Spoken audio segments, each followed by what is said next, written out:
Oh, hello, denizens of Earth. My name's Radpill, and welcome to Pulse the Pixels. I recently played Dishonored Dose for the first time, and I wanted to talk about it today. Do you like sneaky sneak fun time kill things? Do you like older games? Because it was reasonably successful at launch, and I somehow missed it almost 10 years ago. So, here's a review almost a decade later, and that seems pretty punctual to me. Dishonored 2 came out November 11th, 2016, sequel to its beloved predecessor and expanding upon it in numerous ways, as a sequel should. The first game was developed by Arcane Austin in conjunction with Arcane Lyon.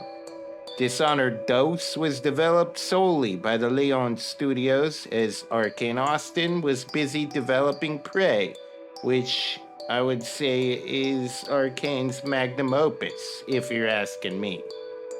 It was heavily inspired by the Thief series, which is classic, legendary, fantastic, and several of the design philosophies based directly off of Thief were dropped, feeling it did not seem realistic enough in the setting. They did keep the spirit of it. It's definitely got some Thief vibes going on. Harvey Smith, who was lead designer of Deus Ex, another legendary game, went on to create the first Dishonored and worked on its sequel. And also, of note, Viktor Antonov, who was the art director on Half-Life 2 and creator of City 17, helped to create Dunwall in the first game. And while he was not involved with this game, the rules he established for aesthetic and design of the world remained in place. Wikipedia lists the series as action-adventure games, while most people would refer to them as stealth games. Some may list it as an immersive sim, although many people debate whether or not it's a true immersive sim. It does hold a lot of immersive sim qualities. So, while maybe not as complex as something like Deus Ex, if you happen to like that kind of game, you'd be right at home here. You have a variety of playstyles available to you at any given time and are given a lot of freedom in how you choose to tackle any mission in the game, with numerous side objectives, some of which may even be hidden from player knowledge until you actually complete them. There are also 2 playable characters this time around that have access to different abilities. Both are voiced, as opposed to the silent protagonist of the first one. There are a couple of different endings, as well as numerous subtle changes you can make to said endings. The primary mechanic being the choice of high or low chaos, whether or not you are violently killing people, and how deserving they are of death will impact the chaos level to varying degrees, or if you're choosing to avoid killing and seek out alternative methods to tackle an objective. There are 2 major sides to skills you learn, one side with powers you gain from the outsider, and the other non-power skills. As you upgrade them, it opens up a lot of options in combat or to avoid combat, as well as numerous traversal options. In New Game Plus, you can carry over unlocked abilities from one character to the other if you so choose. One of my favorite abilities is the upgraded Bend Time, which allows you to freeze time completely. And you can do some fun creative things with this. You can make a guy shoot at you and then move him, so he's standing in front of his own bullet and he shoots himself in the back of the head. How fun is that? The levels themselves are meticulously designed sandboxes that allow you to play with or without these powers and have a lot of verticality and numerous paths to go through. You have to worry about guards discovering bodies or checking on security measures you've disabled. You can lure enemies away from posts or go in, guns blazing if you wanted to. While the swordplay and gunplay is passable, I personally find being more creative and looking for a stealthy approach is when the game is at its best. The world is supposed to change and be more dangerous when in high chaos, and on subsequent playthroughs, I did notice some changes. It did not seem to be a huge pronounced change, though. It was very small, subtle things.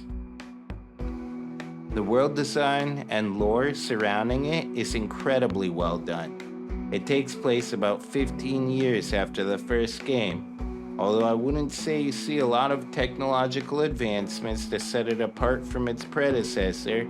It has a believable world and setting with interesting architecture and a lively world, filled with the sounds of chatter of NPCs to rats scurrying around or creaks of an old building. If you listen carefully, you might pick up on bits of conversation that are not only interesting and add to the world, but may actually offer useful information in how you go about a mission.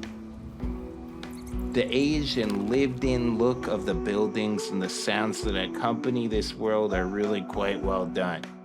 You can often see throughout the world when you're out on your boat and see all the way to the levels in different parts of the world that you'll go to that make it feel like a much bigger world than it actually is.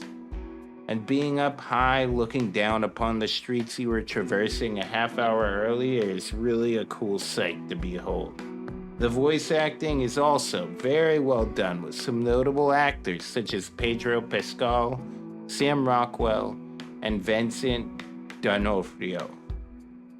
For a game that came out almost a decade ago, I expected better performance. I initially ran into some minor slowdown, which takes me out of the experience.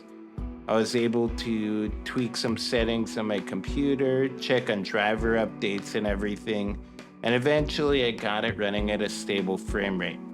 There are definitely certain areas in the larger levels that are more taxing on the system, but I got it to an acceptable level of performance. I've heard that the standalone expansion performs better, but that might be due to smaller level design. I will say that I found certain systems incentivize sticking to a certain playstyle, and this pushed me to save scum when I made mistakes so I could commit to that playstyle for that playthrough because I wanted to get clean hands achievement, and then I noticed I accidentally killed someone who knows what point, and I didn't have a save from before I killed that person by accident, and now I have to replay like 4 hours. But other than that, not everyone's gonna play the same way that I played. It might be difficult for achievement hunters, but altogether, I think it was pretty fun. I hadn't played the first game in years, but I did have fond memories of it, and I had a good experience with several of Arcane's other games. So I went in with pretty high expectations, and I will say it definitely met those expectations.